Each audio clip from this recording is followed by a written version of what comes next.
It was a school like any other. The walls of Yokai High School had witnessed the laughter, struggles, and growing pains of countless students over the years. A section that had been closed off for years due to its dilapidated condition, the students, fueled by rumors and a desire for adventure, decided to break the rules and explore this forgotten corner of their school. Located on the outskirts of a small town in Japan, the school had a reputation for being quiet and uneventful until now. The room they entered was covered in dust, with old furniture left abandoned and the faint scent of decay in the air. It was bound in worn leather with a faded name written on the cover, Mizuki Tanaka. Akira flipped through the pages, finding them filled with strange cryptic writings and drawings that seemed to depict dark rituals, spirits, and unsettling images. He showed it to the others, but before anyone could say anything, the school bell rang, signaling the end of their lunch break. They quickly put the notebook back in its place and left the room. It was a forgotten space, locked away to keep students from venturing too far. But what they didn't know was that it was more than just an unused classroom. It was the resting place of something far darker. What no one knew, not even the teachers, was that this seemingly peaceful institution was haunted by a tragic past.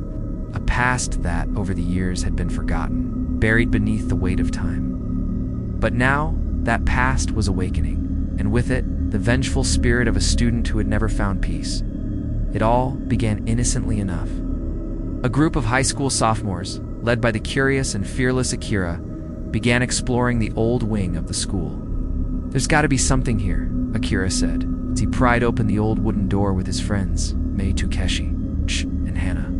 Among the piles of old books and papers, Akira discovered a strange, tattered notebook. But that night, something changed. Akira was the first to feel it. As he lay in bed, the faint sound of footsteps echoed through the halls of his house. When he went to investigate, the air was thick with unease. His room seemed colder than usual, and the shadows in the corners of the walls seemed to stretch unnaturally. He could hear a soft whisper, a voice calling his name. But when he turned to look, no one was there.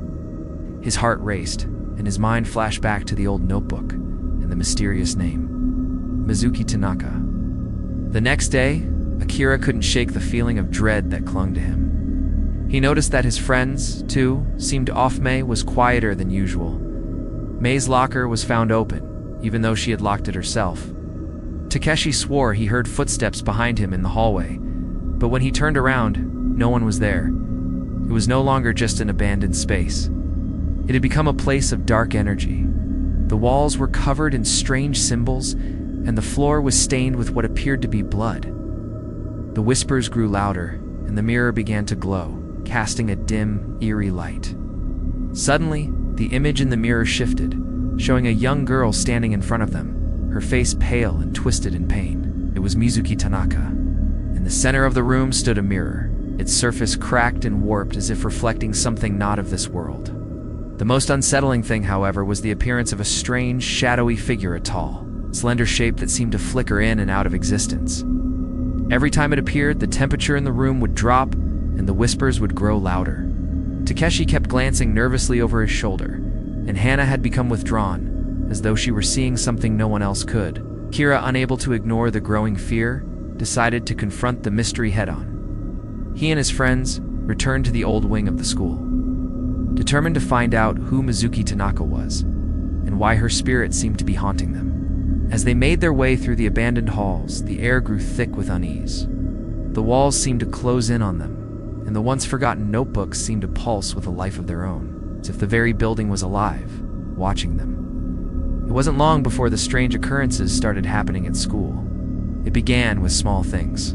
Kira would enter the classroom, and the chalkboard would be covered in symbols he didn't recognize. Symbols that resembled those in the notebook. By the end of the week, the students were terrified. They reached the same classroom where they had found the notebook, only to find something far more disturbing. The room had changed. Akira whispered Mei, her voice trembling, "I don't think we should be here." But it was too late. As they stood there, a cold wind swept through the room, and the door slammed shut behind them. Mizuki's spirit appeared before them, her eyes hollow, filled with centuries of sorrow and rage. "You have awakened me," her voice echoed, both a whisper and a scream. "You have disturbed the peace I sought, and now you will pay the price." Her form flickered and twisted, like a shadow moving against the light, and the air around her grew thick with malevolent energy. Akira and his friends backed away in terror, but they couldn't escape.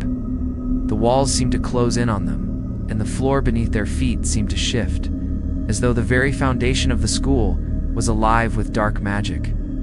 Mizuki's ghost reached out toward them, her hands stretching, her fingers long and skeletal. "You took my life. And now you will take my curse," she whispered. "You have awakened the bell's call. The curse will not end until all of you have paid." It was a tool of darkness, an ancient instrument used to collect souls. But Mizuki's soul had been torn from the bell too early, forever bound to it, and now her pain spread like a contagion, infecting anyone who came near. To stop the curse, they would have to destroy the bell in Mizuki's spirit for good. The more she moved, the more the room seemed to distort, as if it were slipping between dimensions. The students realized that Mizuki was not alone. She was the vessel of a far darker force, a curse that had been carried with the bell, bound to it for years, waiting for someone foolish enough to release it. Mizuki's soul was tormented, trapped within the bell, and now it was her turn to claim others, to bind their souls to the same torment. Hannah, her face pale and stricken with fear, cried out, "Why are you doing this? What do you want from us?" Mizuki's ghost paused, her form flickering in and out. The room shook, as if the very earth beneath them was about to crack open. In that moment, Akira understood. The bell that had once tolled in the village was the source of her torment. With no time to waste, Akira and his friends made a desperate plan to end the curse. They had to find the bell hidden deep within the school's foundation and break it before Mizuki's spirit could claim them all. They rushed through the dark hallways, the sounds of footsteps and whispers following them like shadows. The walls seemed to close in tighter, and every corner seemed to hold a new horror. Finally, they reached the bell tower. Where the bell had been hidden away for centuries, its eerie, silent presence casting a shadow over the entire building. The ground beneath them trembled, and the ghostly presence vanished in a burst of light. For a moment, everything was still. The school once cursed was free. Mizuki's form appeared before them once more, her eyes glowing with a fury that threatened to consume them. "You cannot stop me!" she screamed, her voice filled with anguish. "The bell's curse is eternal." With trembling hands, he reached for the bell's rope, pulling it with all his might. The bell rang once, its sound loud and hollow, shaking the walls of the school. Akira and his friends stood there, exhausted and shaken, but alive.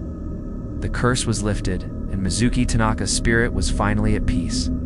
But this time, it was not the sound of death, it was the sound of release. The curse began to break. But Akira, driven by the need to save his friends and his school, stood firm. Mizuki's spirit screamed in agony as the bell shattered into pieces, its dark magic crumbling to dust. As dawn broke over the horizon, the first light of day shone through the bell tower's window. But as they left the bell tower, they couldn't shake the feeling that something still lingered in the school. The curse had been broken, but the darkness it left behind would forever haunt their memories. And somewhere, deep within the halls of Yokai High School, they knew that the ghost of Mizuki would never be truly gone.